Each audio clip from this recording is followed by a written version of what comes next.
So one good strategy to use for that is a KWL chart. I know that's an old strategy, but oldie but goodie.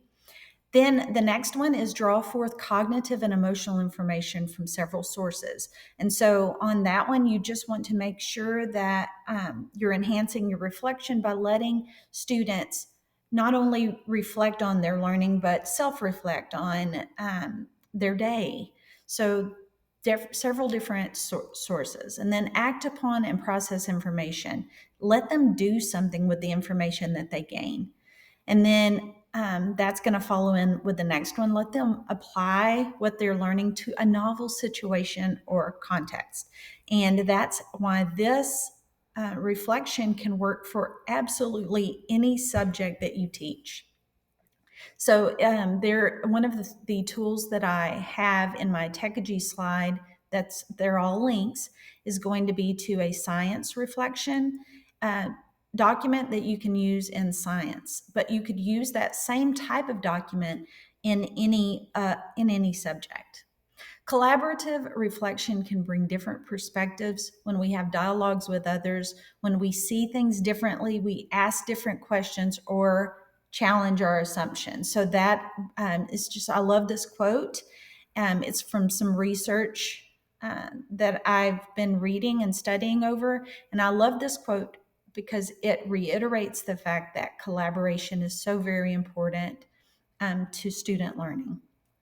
Through reflection, students will become accomplished at recognizing that they are learning and building skills continuously. So, the more you have your students reflect in your class, the more they will realize that, yes, they are learning. A lot of times, students, you ask them a question from the previous year, and they act as though they never heard that.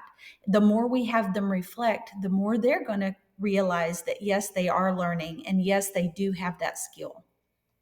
So these are some Techies to use for student reflection. The first one that I have here is Kami. If you click on each of these, they are links, and they will carry you to the website. Kami is a tool that is used for annotating documents, PDF documents, but it is so much more than that.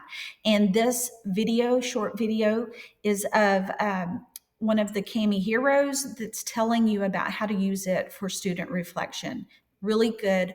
Watch that. It's going to help you with your reflection in your classroom.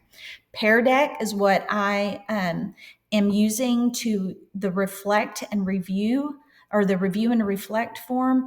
It will show you exactly what your students answered on each one of their pages, and then it lets them go back and reflect on their answers because they get the link that's attached to their email. You can send that out through Google Classroom. It goes to all of your students. They click on it and they're able to open up and see any feedback that you've given them. And that is a back and forth thing. So you can reflect, they can reflect on their learning. You can give them feedback. They can reflect on that and add to it. Flipgrid Shorts. Video is an excellent way for students to explain and reflect on what they've learned. So Flipgrid Shorts is an excellent way to have your students be able to really voice those reflections. You could have dinner theater at your campus and have all of your students do a reflective piece and then show those to actually let them reflect on what they are learning in your class. And then this other thing that is here is called Stop and Think Strategies. I'm going to click into it because it is a very good resource for different ways that you can have reflection in your classroom. So there's reflective open-ended questions here, different ways of what you're trying to get out of it. There are going to be different open-ended questions for you to use, but then also some very good examples of other things that you can do to have your students reflect.